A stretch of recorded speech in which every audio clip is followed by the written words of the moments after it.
The Honorable Keynan. Thank you, Madam Speaker. Madam Speaker, may I also join my colleagues in commending the President for his mojo and telemastic manner in which he has approached the whole AU election this year. Madam Speaker, also allow me to appreciate the amazing gingerly approach and manner the Honorable Raila also exhibited after the loss. Madam Speaker, the Odingas have always been magnanimous and patriotic. And I want to remind Kenyans, in 1962, when the white colonialists declared Kenyatta as the leader of death and darkness, it's the Odingas who said, no internal self-rule without Kenyatta. Madam Speaker, in 1992, when Mutembei had a problem immediately after the election, it's the Odinga who came to the aid of Mutembei. In 1997, when Mutembei had a problem, it's the Odinga again under the Grand Corporation who again came to the assistance of Mutembei. In 2002, it's the Odingas who said Kipakitosha. In 2007, when we had a serious national challenge, it's the Odingas who saved this country. In 2018, it is Odinga again who joined Uhuru under the infamous handshake. In 2024, when everybody expected Kenyans to fight because of that entitlement of tribally driven, tribally centered, tribally oriented shareholding mechanism, is the Odinga who said, no, we have one country.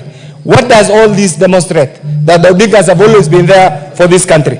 Madam Speaker, elections, when you decide to join an election, you either lose or win. The continental politics, Madam Speaker, Kenya as a leading economic hub, as a leading diplomatic hub, we have demonstrated under the leadership of President Ruto that Kenya is not just a country per se, it's a diplomatic hub. That is why many countries decided to stick by us, to support the Honorable Odinga, and the little challenge that has assisted our colleague, our friend from Djibouti to win the election should be seen as a gain, because at the end of the day, we also live in democracy.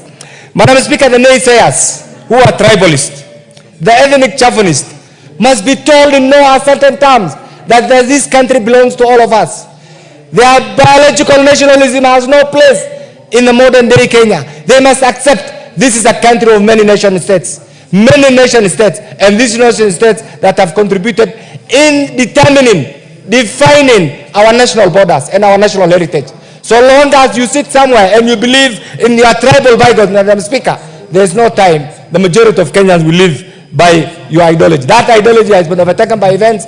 I want to request His Excellency the President to work with the Honorable Odinga in determining and working out 2027 and 2032 in the future, so that at one time the Odingas also get an opportunity in the history of this country.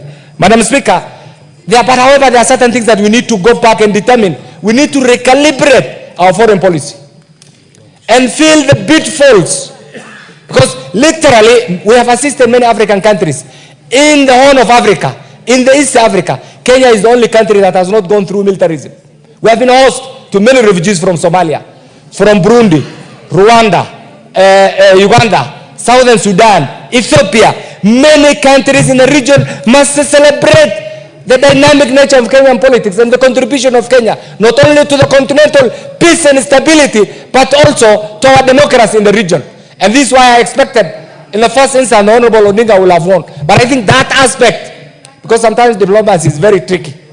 There is something called in diplomacy, Madam Speaker, track 1 and track 2. In track 1, nations just sit on the table, discuss niceties, but in the evening, they resort to something called track 2. Track 2 is something called the ice diplomacy. You discuss it under the table, and that is what determines how you relate to the nation and other nations. Madam Speaker, this is one more minute. This is a defining moment. We have learned it. We have learned it.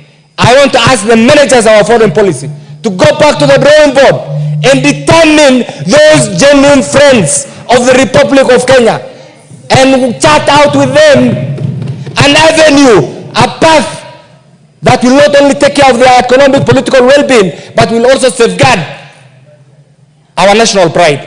And this is what will help the people of Kenya. I say congratulations, President Ruto. Congratulations, Honorable Raila Odinga, for standing firm for the well-being of this country. And we, wherever we are, will support you in your endeavor to take this country and help us join the League of Developing Nations. I support.